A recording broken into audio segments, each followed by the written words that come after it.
आज करीब 13 प्रकरण जो हमारे याचिकाएं थी, हमने करीब 50 से ऊपर याचिकाएं फाइल की है। लेकिन जो प्रथम याचिका के साथ में जो क्लब होकर 13 याचिकाओं पे आज इंदौर की जो सुनवाई होना था, उसमें गवर्नमेंट ऑफ इंडिया की तरफ से जो एडवोकेट अपीयर हुए थे, हमारे सीनियर एडवोकेट तुषार मेहता जी,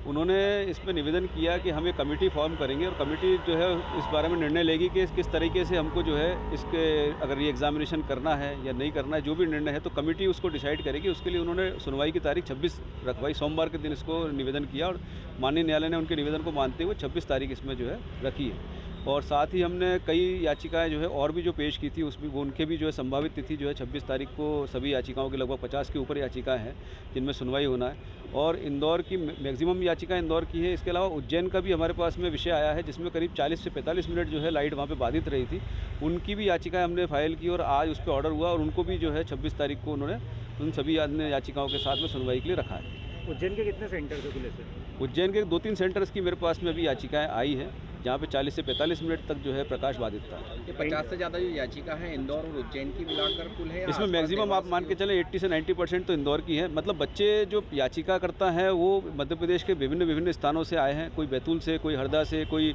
शहडोल से, कोई रीवा से, कोई सागर से, लेकिन उनके एग्जामिनेशन सेंटर चूँकि इंदौर थे तो हमने उनकी इंदौर में याचिकाएँ लगाई। और कुछ जो है याचिकाकर्ता उज्जैन के निवासी हैं और उज्जैन में उन्होंने एग्ज़ाम दिया था, उनका एग्जामिनेशन सेंटर उज्जैन था, तो उनकी हमने अलग से जो है याचिकाएँ प्रस्तुत की है। एनटीए ने क्या आज एक कमेटी बनाने के लिए भी बात की है? एनटीए ने कमेटी बनाने की, हाई लेवल कमेटी बनाने की मांग की है जो इस चीज़ का इवैल्यूएशन करेगी कि बच्चों को जो, क्योंकि इन्होंने जो जवाब दिया है उसमें इन्होंने भी ये माना है कि करीब 10 मिनट से लेके और 1 घंटे के ऊपर करीब 1 घंटा 20 मिनट या 30 मिनट इन्होंने उसमें बताया है समय कि इतने समय के लिए जो है प्रकाश बाधित था। तो ये तो एडमिटेड फैक्ट है कि लाइट अवेलेबल नहीं थी, बट इनका कहना है कि हमने जो है अल्टरनेट व्यवस्था की थी, कहीं पे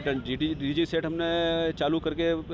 जो है उसमें एग्ज़ाम कंडक्ट करवाई, कहीं हमने मोमबत्ती की एग्ज़ाम कंडक्ट करवाई, कहीं हमने इमरजेंसी लैंप्स लगा के लाइट जो है उसमें प्रकाश की व्यवस्था करके एग्ज़ाम करवाई। लेकिन हमारा ये कहना है याचिकाकर्ताओं की तरफ से कि नीट जैसी जो एग्ज़ाम है जिसमें आपने हमसे फ़ीस ली, अगर मान लो हमसे 1700 रुपये जनरल कैटेगरी से आपने फ़ीस ली, तो किसी एक बच्चे को तो आपने पूरी टाइम 3 घंटे उसको प्रकाश और पानी और सब दूसरी व्यवस्थाएं उपलब्ध कराते हुए उसको अच्छे से वातावरण दिया और उसने अपना एग्ज़ाम अच्छे से परफॉर्म किया। और हमारे लिए आपने जो है कहीं डीजी सेट की व्यवस्था की, कहीं एक ही स्कूल में अलग अलग सेंटर थे, तो एक रूम में जो है इन्होंने मोमबत्ती जला दी, एक रूम में इन्होंने इमरजेंसी लैंप बल्ब जला दिए और एक रूम में तो कोई व्यवस्था नहीं करी। तो कई सारी ऐसे जो इनके जो इन्होंने जवाब दिए उसमें कई सारे ऐसे बिंदु हैं जो कि विचारणीय है और जो हम अपने माननीय न्यायालय के समक्ष रखेंगे कि किस तरीके से जो है हमारे याचिकाकर्ताओं के साथ में अन्याय हुआ है। ये एग्ज़ाम कोई जनरल साधारण एग्ज़ाम नहीं है कि जिसमें केवल आपको 3 घंटे का बच्चों को एग्ज़ाम देकर और पेपर फिल करके और जो है बच्चे पास हो जाएं उनके लिए सफिशिएंट होता है। ये रैंकिंग वाली एग्ज़ाम होती है। इसमें याचिका के माध्यम से क्या री एग्ज़ाम की मांग आप लोग कर रहे हैं? हमने इसमें री एग्ज़ाम की मांग की और हमारा आज भी हमने माननीय न्यायालय से निवेदन किया कि हम नहीं चाहते हैं कि सभी बच्चों के लिए जो है इसमें रीनीट ऑर्गेनाइज़ की जाए। एग्जामिनेशन केवल अफेक्टेड सेंटर जो है, जैसे इंदौर में इन्होंने बताया कि करीब 24 सेंटर अफेक्टेड हैं, तो उन 24 सेंटर में भी ऑप्शनल रखा जाए। ऐसा नहीं कि जो बच्चे समझते हैं, जिनको लगता है कि हमें नहीं रीनीट देने की आवश्यकता नहीं है बिकॉज ऑफ एनी रीज़न, या वो तो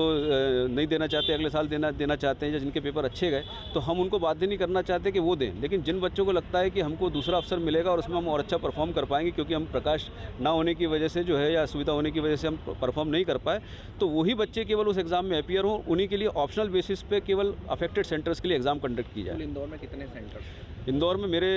हिसाब से जो मुझे जानकारी इनके उससे मिली, दस्तावेजों से भी मिली और जो इनके जवाब से मिली कि 49 सेंटर पे एग्जामिनेशन ऑर्गेनाइज़ की गई थी और करीब 24 सेंटर्स थे जो कि अफेक्ट हुए हैं लाइट जाने की वजह से।